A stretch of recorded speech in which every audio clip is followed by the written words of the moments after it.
like to call this meeting of the Sacramento Metropolitan Air Quality Management District to order at 9:01 a.m. on May 27, 2021. If the clerk could please call the roll to establish a quorum. Yes. One more person coming in.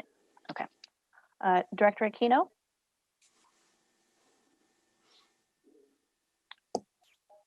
Director Aquino is calling in, so she might have a little bit difficulties. This is YK, usually her alternate, but if she's joining, that's absolutely okay. Otherwise, I can fill in for her, and I'm the new council member from City of Folsom. Okay. Well, welcome, council member. We'll have you on until we see her join in. Awesome. Thank you so much. She's on the call. I think she's just having difficulties with the mute function. But I see her on there, so I'm going to go ahead and mark her as present. Director Daniels? Here. Director Desmond? Here. Director Frost? Here. Director Guerra? Here. Director Harris? Here. Director Kennedy? Here. Director Laloe?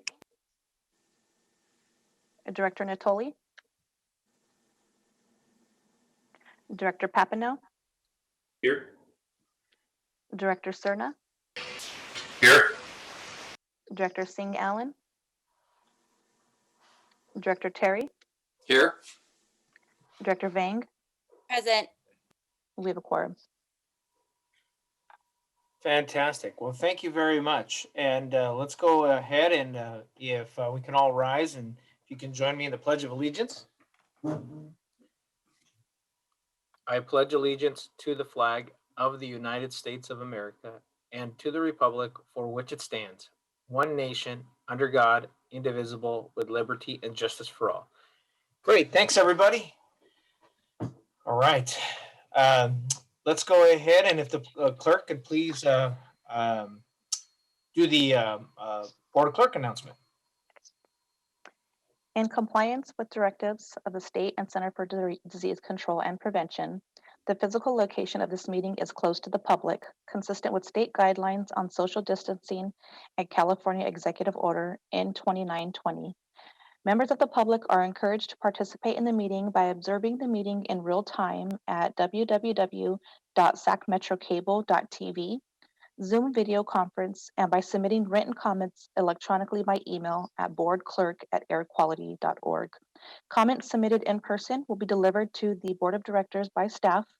Public comments regarding matters under the jurisdiction of the Board of Directors will be acknowledged by the chairperson and accepted until the adjournment of the meeting, distributed to the Board of Directors and included in the record. This meeting of the Sacramento Metropolitan Air Quality Management District is cablecast live without interruption on Metro Cable 14, the local government affairs channel on Comcast Consolidated Communications and AT&T Uverse cable system. This meeting is being closed captioned and will be webcast at www.sacmetrocable.tv. Today's meeting will be repeated on Monday, May 31st, 2021 at 2 p.m. on Channel 14. Great. Thank you very much, Madam Clerk. Let's go ahead and go on to our first item on the agenda, the consent calendar. Oh, but before we get there, want to keep our tradition going here. If we go to folks who are watching, if you go to sparetheair.com, you'll find that today's air quality index, AQI, is at 64, which is moderate. And yesterday's was a little worse, so we're a little better today. Yesterday was 74. So moderate, that means I can still hear the leaf blower outside in my neighbor's lawn, but thank you, Councilmember Harris, for leading the effort when the AQI on the PM is above that range. So with that, Madam Clerk, if we can go on to the next item, the consent calendar. Yes, the next item, the consent calendar, item number 1, April 22nd, 2021 Board of Directors meeting minutes. Item number 2, cancellation of the June 24th, 2021 Board of Directors meeting. Item number 3, emission reduction credits from the Community Bank for Precision Pulley and Idler. Item number 4, contract with Breathe California Sacramento Region. Item number 5, contract amendment with Valley Vision for Cleaner Air Partnership. Item number 6, contract for environmental engineering and planning support services.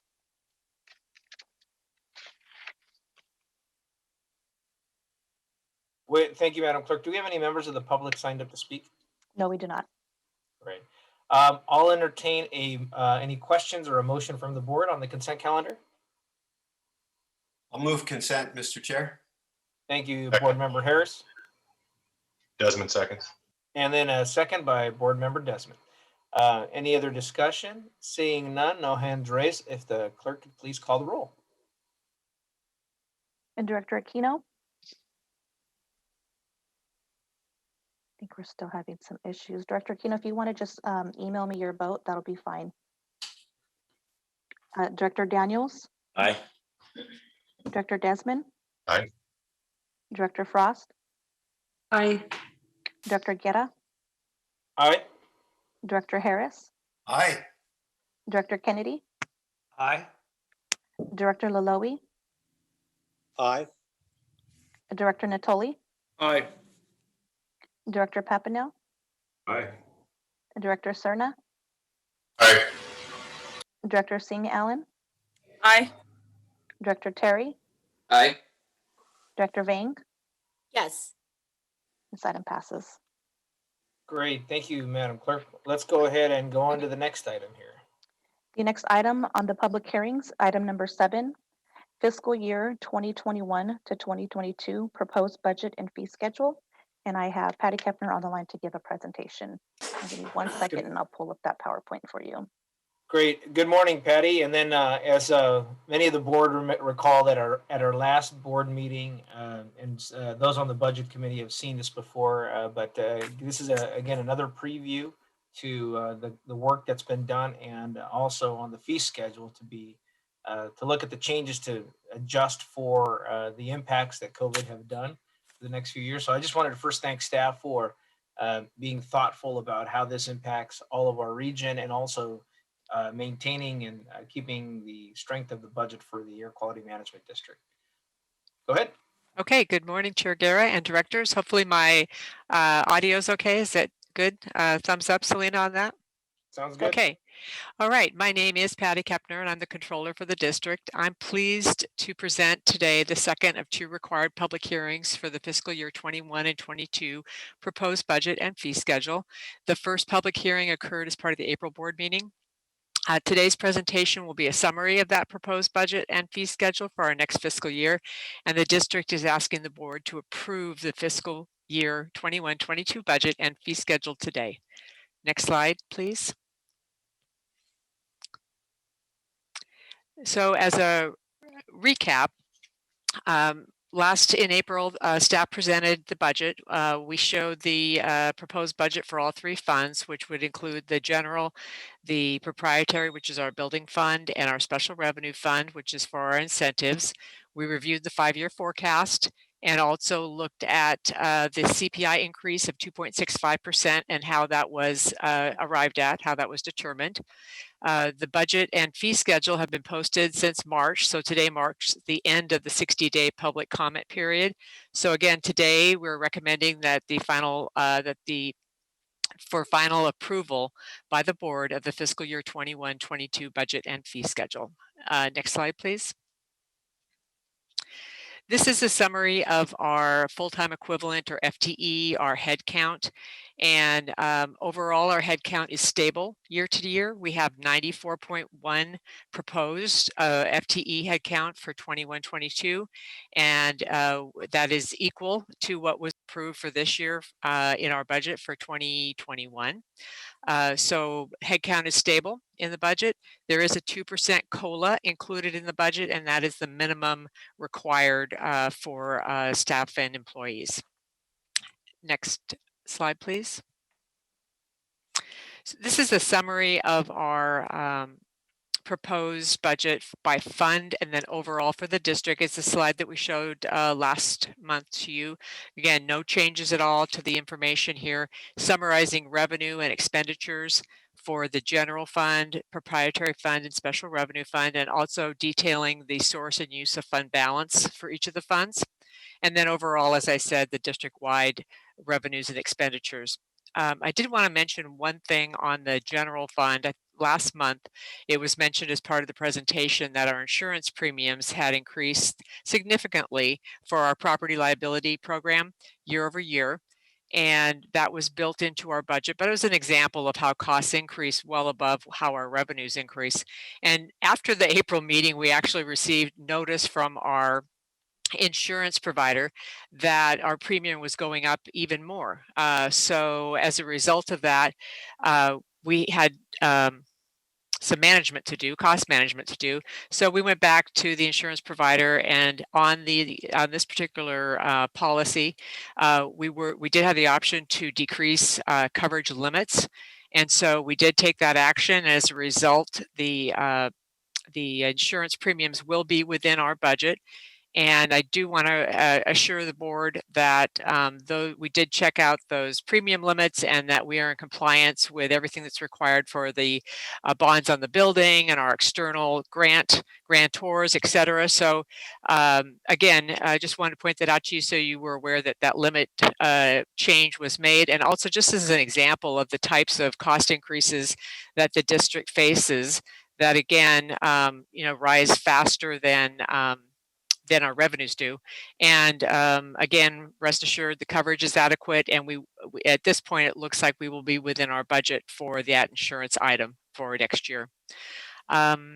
Just a note on special revenue, just wanted to remind you that is incentives, and it's totally normal variation where the expenditures are higher than the revenues. There's 25 million of revenue and 38 million of expenditures, and that's just due to the nature of these funds. When the revenues come in, we recognize them, but the expenditures can happen over multiple years. So we can see that variation, and that's just the nature of that particular fund. Next slide, please. So as in summary, our budget that we're proposing will adequately fund the district for next year. The general fund is balanced, and we did offset some of the expenditures with accumulated fund balance. We're still within our required reserves for fund balance, so there's no issues there. We looked at the 5-year forecast. We'll continue to work with the board to identify additional revenue strategies to bridge the gap between revenue expenses that we currently foresee in the next few years. And then again, confirming there's a 2.65 CPI adjustment to the various fees for our fee schedule, that those would be effective July 1, 2021. And as Chair Guerra mentioned, we did soften that increase a bit just to take into consideration the economic recovery post-COVID. Next slide, please. So the recommendation to the board today is to open and close the public hearing on the fiscal year 21-22 proposed budget and fee schedule, and to adopt a resolution approving first the fiscal year 2021-22 district budget that will be effective July 1, 2021. And then also to approve the fee schedule that includes the 2.65% CPI adjustment that's also effective July 1, 2021. And that concludes the presentation for today on the budget. And I'm happy to take any questions that the board may have. Great. Thank you very much, Patty. I appreciate that. Madam Clerk, do we have any comments from the public? No, we do not. Great. Then let me turn it back to the board here. If there are any comments from the board. See no hands raised. Anyone on the phone? No? If not, let me make just a couple comments here. One, thank you again. I think the adjustment to the CPI, we need to ensure that we're doing the appropriate cost recovery, but I think the adjustment to the CPI, spreading it out over the next 2 years, is critical, particularly for some of the businesses that are going to have a tough time in the reopening. But this, I think, keeps us one whole and also is balanced in that approach. This does, though, I think it's an important thing to highlight, and Dr. Ayala, you might want to talk about this, but the long-term stability of the organization, given the fact that we don't get the full cost recovery from the state or the federal government on the mandates, are things we have to keep an eye on. One, I think we're still in conversations about the full cost recovery on permits and fees. And then two, looking at other, revenue sources. Obviously, number one, advocating with at the state level for the appropriate administrative fees, but then also the looking at future opportunities to make sure that the district is keeping up with the cost of insurance and just the basic operations. So, Dr. Yal, if any brief comments on that? Yes, Chair Guerra, thank you for giving us the opportunity. And again, thank you, board. I don't want to send you into summer recess with a gloom and doom picture, but it is important for us to emphasize that as Patty alluded to in the presentation, the reason that we need more funding is, and you know this full well as elected officials, is just becoming more and more expensive to do the business that we're doing. And at the same time, as you have heard us many times before, we keep getting mandates from the state, from the Air Resources Board, and those mandates come without the necessary funding to implement the programs. So what are we to do? We're stuck between a rock and we're in a tough spot. And when we come back at the latter part of the year, we do want to begin a serious conversation with the board, particularly pertaining to the need for perhaps new fees. This is not unlike what other air districts are trying to do. Everybody's trying to be creative and come up with solutions, but it's just the reality of the business. As Patty alluded to, it's just more expensive to do the things that we are doing. We're trying to do everything we can. We're holding FTEs constant. As you have heard before, we're squeezing and tightening the belt as much as we can, but something's got to give. And like I said, I don't want to end on a negative note, especially in front of such an important holiday weekend. But I appreciate Chair Guerra recognizing that this is a conversation that we need to get back to when we return for the latter part of the year. Thank you. No, thank you, Dr. Ayala. Well, good. No, I think let's end up on a positive note. Thank you to all the staff who made this last year work, and we've, as Patty mentioned, we're closing this year off in a solid budget and making sure that we can continue to do the work we do. So let's all end on that positive note. And at this point, if there are no more questions from the board, I will ask and entertain to. I'll open and close the public hearing and ask for a motion to approve the budget. I'll move the item, Terry. It's been moved by Board Member Terry. Is there a second? I'll second. It's been seconded by Board Member Harris. Is there any further debate? Seeing none, Madam Clerk, if you could please call the roll. Director Aquino, Aye. Director Daniels, Aye. Director Desmond, Aye. Director Frost, Aye. Director Guerra, Aye. Director Harris, Aye. Director Kennedy, Aye. Director Laloe, Aye. and Director Natoli, Aye. Director Papineau, Aye. Director Cerna, Aye. and Director Singh Allen, Aye. Director Terry, Aye. Director Vang. Yes. This item passes. Great. Thank you very much. Great work, everyone. Off to the next budget cycle now. Thank Madam you. Clerk, if you could please read the next item. We've got 2 discussion items left. The next item on the discussion calendar, item number 8, 2015 Ozone State Implementation Plan Overview, and I have David Yang going to give a presentation. Give me 1 second, I'll pull up the PowerPoint. Good morning, Chair and members of the board. My name is David Yang, and I'm the Program Supervisor for the Planning Section. Today, I will provide y'all with an update on our work on the State Implementation Plan, or SIP, for the 2015 ARO Ozone Standard. Next slide, please. So ground level ozone is a summertime problem in the Sacramento region. It is not emitted directly from the sources, but it's formed through a chemical reaction between NOx and VOCs in the presence of sunlight. NOx and VOC are emitted from many sources, such as vehicles, power plants, industrial facilities, gas stations, and consumer products. To reduce ozone, we look at implementing control measures that will reduce NOx and VOC. Next slide, please. We worry about ozone because many studies have shown that high level exposure to ozone leads to adverse health impacts. Here are some examples of the health impacts. Next slide, please. So to protect public health, the Environmental Protection Agency, or EPA, has set health-based standards for controlled pollutant, including for ozone. These standards are set based on scientific studies and are reviewed by EPA every 5 years to see if the standard needs to be updated. Once a new standard is set, states that do not meet the standard must develop and submit a state implementation plan that shows how the state will meet the standard. We, as an air district, along with our neighboring air districts, are responsible for our region. Since we do not meet the 2015 ozone standards, we will need to develop and submit a local SIP to be included as part of the state SIP. It's important to note that the SIPs are legal binding commitments and there are consequences if the regions do not meet the standard by the attainment date. Next slide, please.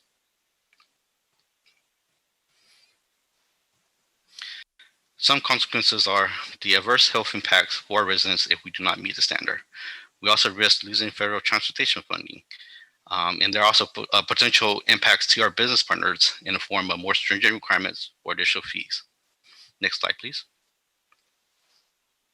The SIP is important work for the district and also requires a lot of collaboration with many agencies. The Sacramento region is known as the Sacramento Federal Non-Attainment Area and includes Sacramento and Yolo counties, parts of Placer, Eduardo, Solano, and Sutter counties. This area highlighted in red on the map is covered by 5 air districts. Next slide, please. So in addition, we're working with our air district partners shown on the slide. We also work with CARB and SACOG with coordination and collaboration efforts with many air districts and local partners. There is a significant work involved in developing and implementing the SIP. This work is funded partially by federal funds. We use local funds to cover the remaining portions, but as you heard from the last item, that funding gap is growing and we will need to find additional funds to continue our mission critical work, such as the SIP work. Next slide, please. So this slide here shows the progress the Sacramento region has made in reducing ozone pollution since 2000. We have seen a downward trend in the ozone concentration shown here in the red line, and we will need to continue this trend to meet the 2015 ozone standard, which is shown in the green line. Our attainment date for the standard is August of 2027, which will rely on data from the prior 3 years, so that's 2024 to 2026 to show attainment. Next slide, please. In this slide, I want to give you all a rough timeline on the SIP work. So we have started the initial work on the SIP and are working with the other air districts. We're also working CARB, who will help run the modeling to show how much reduction we need to attain the standard. This work will be done later this year. In 2022, we will continue the development of the SIP, including working with SACOG, the business community, and the general public. And we'll be taking this plan through a public comment process. So we hope to bring our plan to this board in the summer of 2022 because the SIP is due to EPA by August of 2022. The earliest EPA can act on our plan is in 2023. So once the plan is approved, we will implement the commitments in the plan so that we can attain by the team date of August 2027. Next slide, please. And that concludes my presentation, and I'll be happy to answer any questions. Thank you all. Great, thank you very much, David. I appreciate that work. I think in conversation what I mentioned earlier on from our budget conversation, this federal requirement again is another one that we have to meet. If we don't meet it, the consequences are losing transportation funding, impacts for our local businesses, and obviously the most critical part, which is the charge for us here as a health agency, is just the public health of our constituents. Madam Clerk, do we have any members of the public signed up to speak on this? No, we do not. Okay, then let me go over to our board and bring you back to the board. Board Member Frost. Yes, I wanted to ask, I just received a legislative report from the county, and they were summarizing some of the money that could potentially come to Sacramento County, and it listed 11.8 billion for climate resilience, including water resilience, forest resilience, urban greening, community hardening, et cetera, et cetera. And I think air quality kind of fits in with that. I wonder if we have been if we anticipate that we're going to receive some funding that might help the air district from this American Recovery Act. I can address that, Director Frost. In general, air districts are considered special districts, and special districts haven't really been part of the conversation to be the direct recipients of some of these new state and or federal stimulus funding. Now, clearly, we wouldn't be opposed to that, and there is the Association of Special Districts that is advocating for such a relief. The way that we have been working with the state to ask for more funding is in more specific programs. Like, for example, you have heard us talk about AB 617 community air protection. So that's one area where we would like to see specifically more funding for the Sacramento region. So anything that you as one of our directors can do to start that conversation in that context, we would definitely be interested. Historically, again, the way that our funding rolls to us is by way of the state programs that we implement and the local fees. But clearly, we're all in new uncharted territory here with respect to COVID and what is happening after. So I know it's not a perfect response, but that's really where things are at the moment.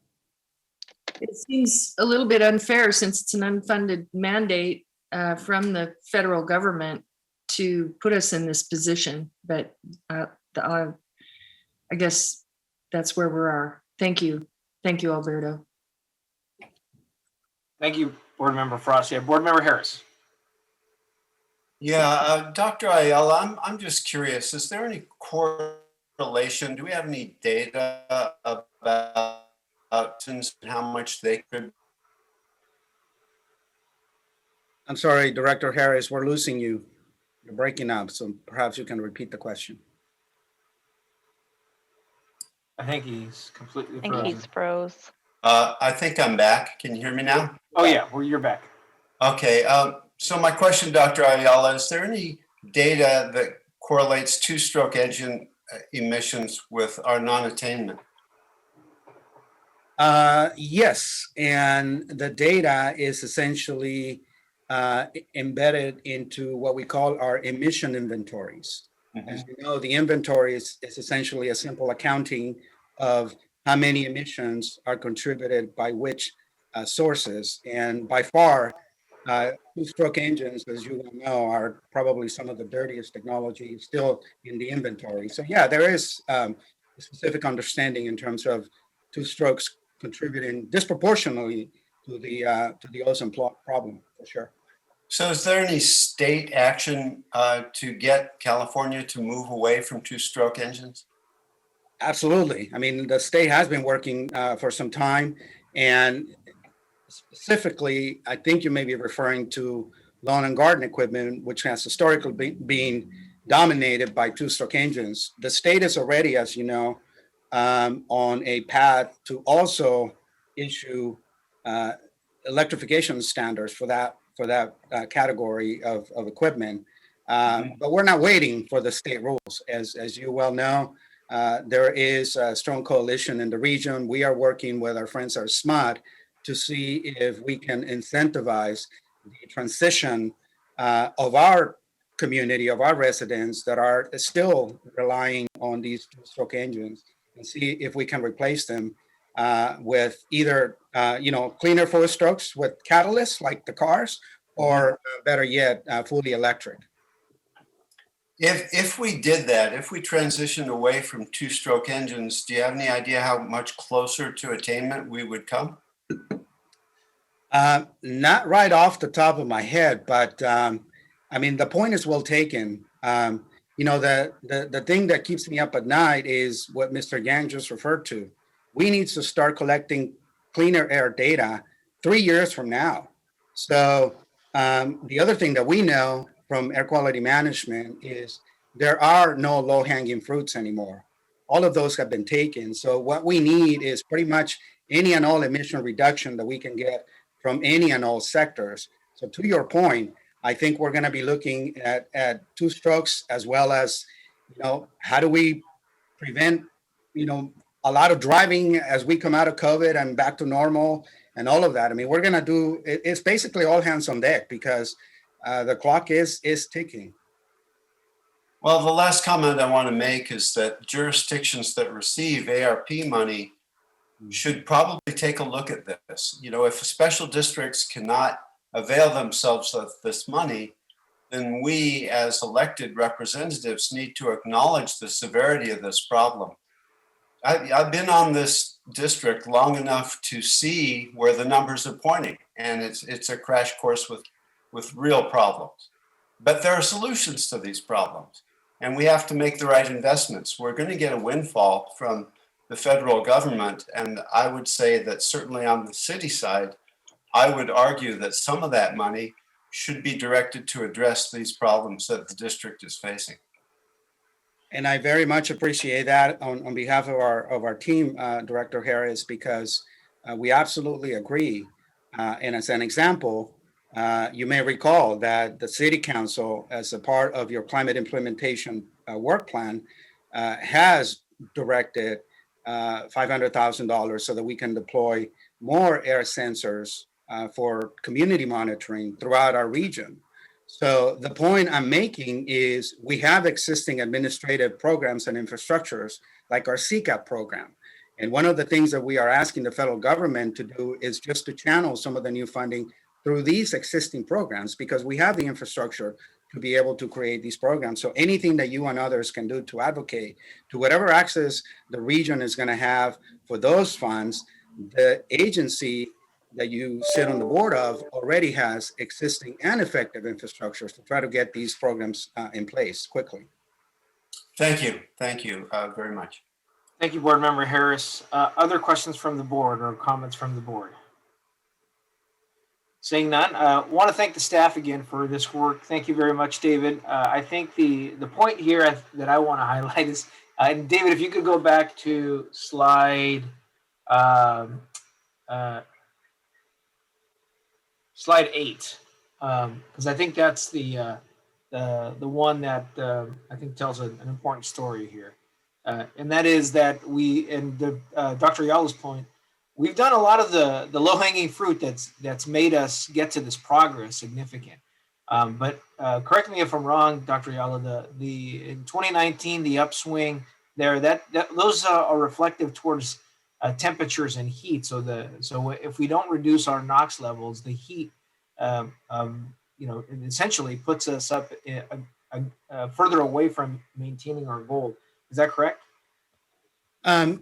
Yes, in general. I mean, it's difficult to, I want to make sure that we don't overstate the point. It's difficult. Oversimplify, yeah, no, of course. It's difficult to assign any given year-to-year change to a specific, rise in temperature because of climate change. But the one thing that is well established is what we call the climate penalty on ozone. And that is, as the planet and the atmosphere gets warmer and warmer, whatever progress that we have made on ozone, as you can see on the graph, is essentially going to go away. So we're going to have to redouble the efforts just to stay on track, because in general, the atmosphere is warming. So for sure, there is a correlation there. And I think to that point, I mean, the efforts that we've been working with last night's great event with the Tree Foundation, doing our efforts to, increase the canopy, that reducing the for those who live in Elmhurst, they know that they get 5 degrees cooler temperature than anywhere else in the city. Obviously, if we can achieve that in other areas. The other point here that I'd like to make is I think our regional strategy, that Congressman Ami Berra, I think you've been meeting with, and our other partners to do a regional EV electric vehicle infrastructure plan. Those are opportunities for us to be able to draw down federal dollars and hire our local contractors and businesses and get some work out and achieve that goal. So I think, wherever we can, as an air district, play a leadership that does twofold, which is helping our local businesses, hire local folks, and achieve that goal. I think that should be, areas where we can focus on, particularly on the mobile sources. With that, if there are no other comments, I do want to thank everyone. I think this is an ongoing conversation. And great work. Appreciate it. Thank you, David. Thank you. Okay, well, Madam Clerk, we'll go on to our next item. The next item on the discussion calendar, item number 9, best available control technology and new requirements for standby engines. And I have Steve Masunik going to give a presentation. Good morning, board. Hopefully everyone can hear me okay right now. I see some nodding heads. Excellent.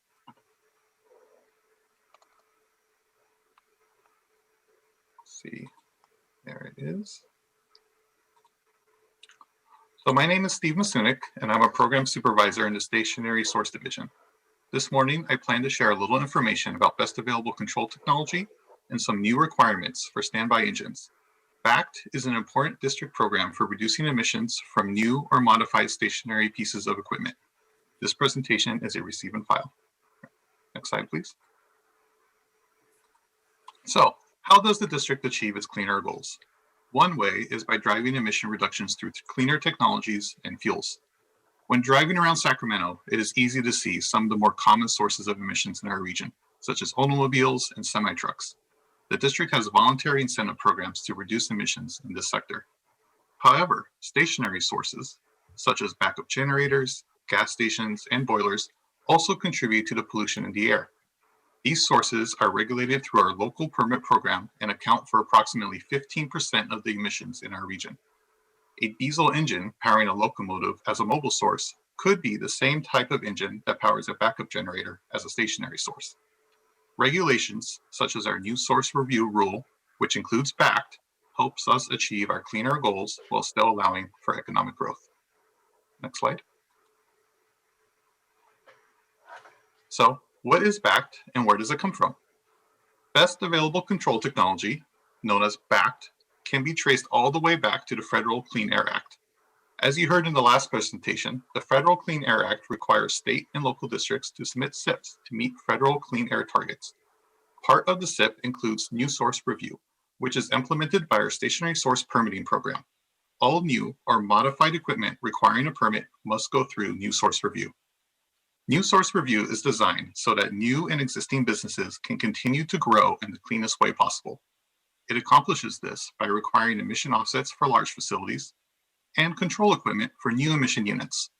The level of control required to limit emissions from new or modified sources is determined by BACT. BACT standards do not affect existing permitted equipment. However, any new equipment installed will need to meet the BACT requirements. Because the district has a 0 pound per day BACT trigger level for most pollutants, almost all new applications trigger BACT. Next slide. So BACT is important for many reasons. It helps improve air quality, it drives the installation for cleanest air quality technology, and BACT also accelerates equipment modernization. Next slide. When reviewing BACT, we break it down into 2 steps: what has been achieved in practice and what is technologically feasible. BACT is reviewed every 2 years. The first step in reviewing BACT is to determine what technology is already available and in use. This sets the floor for what is required. To determine this, the district reviews BACT clearinghouses, permits, and rules from EPA, CARB, and the other local air districts to see which emission control technologies are currently being required. Next slide. The second step of the process is to look at controls that may not be achieved in practice, but are technologically feasible and cost-effective. Cost-effective technologies are those determined to be commercially available, reliable, and effective at achieving an emissions limit.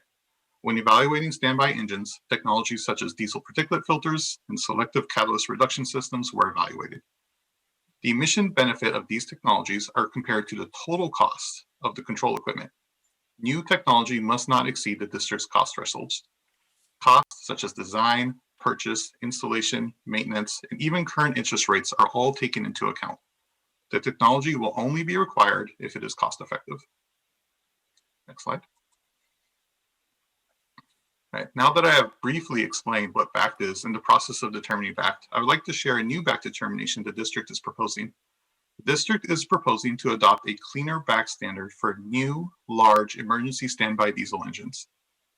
In many cases, industry plans, designs, and in some cases procures the emergency standby engine well in advance of applying for a permit. To allow for comments and help spread the word, the district reached out to stakeholders and publicly noticed the news BACT for 30 days starting on April 1st. We expect to finalize this BACT in early June. This BACT makes two major revisions.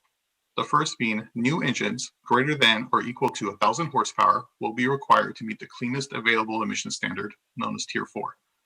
Additionally, new engines located at major Title V sources will be required to install a diesel particulate filter. Next slide. So why are we bringing this particular back to your attention? The existing standard is no longer appropriate as it emits 750% more air pollution when compared to the cleanest standard. The district's new BACT determination is primarily based on December 2020 Bay Area Air Quality Management District BACT determination. This is an achieved in practice standard. Additionally, this is one of our largest permit categories. The district has approximately 1,300 standby engine permits, making up roughly 30% of all permits at the district, and about a quarter of these are considered large engines over 1,000 horsepower. Lastly, this is a controversial requirement. It does not affect existing permits, but it will affect permit holders putting in new equipment.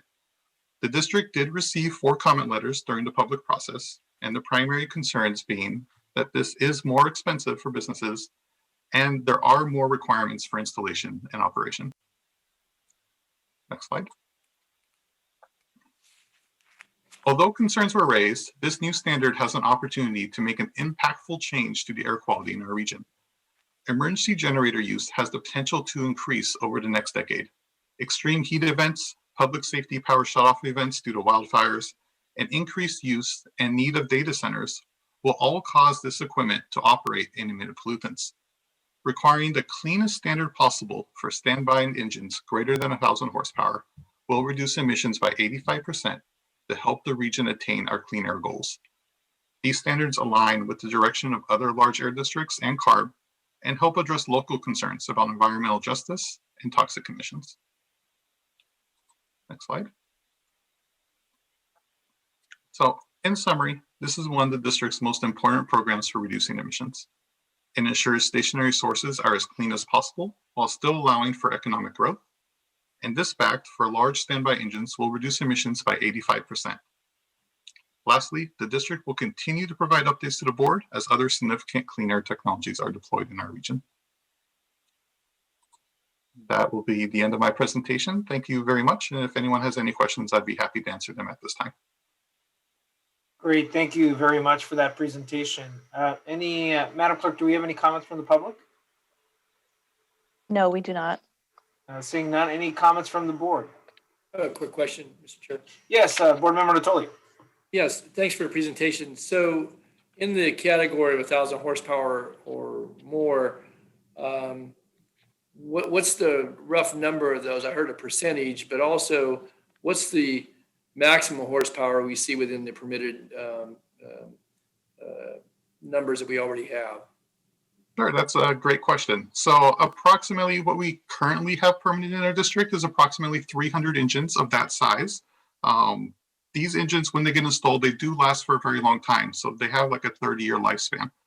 I'm sorry, what was the second part of your question? Well, yeah, and what's the maximum horsepower in an engine that we have under our permits? I mean, they might be as big as people could build them, I guess. But yeah, no, they do get quite large. These engines can get as large as a room. So they start at about 1,000 horsepower, and we've seen permitted units up to about 5,000 horsepower for one engine. So about 10 times larger than a semi-truck engine, if that helps. Yeah, no, that does help. I'm just curious, as you're well aware, I'm sure, at Kiefer landfill, we have large engines that burn off the methane gas there. They're not diesel, but they. How do those fall within this? Are those treated differently than the diesel ones, or and I don't know. Maybe there's other, maybe there's propane fired ones, or maybe methane using other than the diesel. Do those fall in the same category here, or are they treated differently? Natural gas, I know that's under discussion relative to any new natural gas installations, but do they all just run off, these standbys all run off of diesel, or are they a variety of fuel types? We do have a variety of fuel types here at the district. Each back determination that we do, we look at the fuel type individually. So this particular back determination, we're only looking at diesel fuel. We'll actually perform a separate back determination for natural gas, a separate one for propane, or different gaseous fuels. That way we make sure that the standards and the control technologies that are achieved for that particular fuel are applied for that engine. Control technologies for natural gas may not be appropriate for diesel fuel. They just, because of the pollutants, they just may not work well together. So we do look at them separately. Yeah, and I'm just curious because if it becomes, onerous in the eyes of the entity that wants to install, I mean, could they turn to CNG, LNG, propane, and I guess what are the pollutant effects of those particular off gases that come, with those types of fuels? And so, are you looking at that in that relative that if you drive hard on this, maybe the horsepower is different or whatever, but that folks would just convert to a different type of fuel type that's available and permitted for usage. So. Absolutely. These are all great questions. Yeah, as diesel control technologies, the technologies necessary in order to get controls, people may start looking at other technologies such as natural gas. And one of the great things, both about the controls that we discussed here or switching to natural gas, both will reduce the emissions and the toxic risk significantly. So switching to natural gas, that would have even less of a toxic risk compared to even the cleanest technology for diesel fuels. So it is an opportunity for sources to look at all fuel sources when looking for their backup power needs. Okay, good. Thanks. I appreciate your response. Thank you. Thank you, Board Member Natoli. And yeah, I've had a chance to look at some of these engines, and they can be quite large, particularly I think in some of our salt water treatment centers and vacuum generators. And some of them are, near schools too. So that even though they're, we've done regulations and requirements to restrict them from testing during the daytime or around that time, they still emit, and that affects the people who live around the area, even when the schools are out. Well, thank you again for this presentation. This is just to receive and file to keep the public aware of the changes that are coming down the pipeline. I did have a question, and it's been a while since I read this article, but I recall reading an article about hospitals in Germany using fuel cells as their backup generation system. And I couldn't recall if they were hydrogen fuel cell or they were natural gas fuel cell, but has that technology been discussed as far as here in the United States and in markets that maybe we could look at here? And I know in California we do have one fuel cell manufacturer. Maybe I can address that. I mean, the short answer is yes. We're very much looking, and we're not the only ones, as you can imagine, right? I mean, to Director Natoli's point, you may be able to march down progressively towards cleaner and cleaner combustion engines, but let us not forget that combustion is still combustion. And to Chair Guerra's point, there is technology in the horizon like fuel cells. And I don't know the specific example that you may be thinking, but most of the hydrogen today comes from natural gas reforming. So there may be a connection.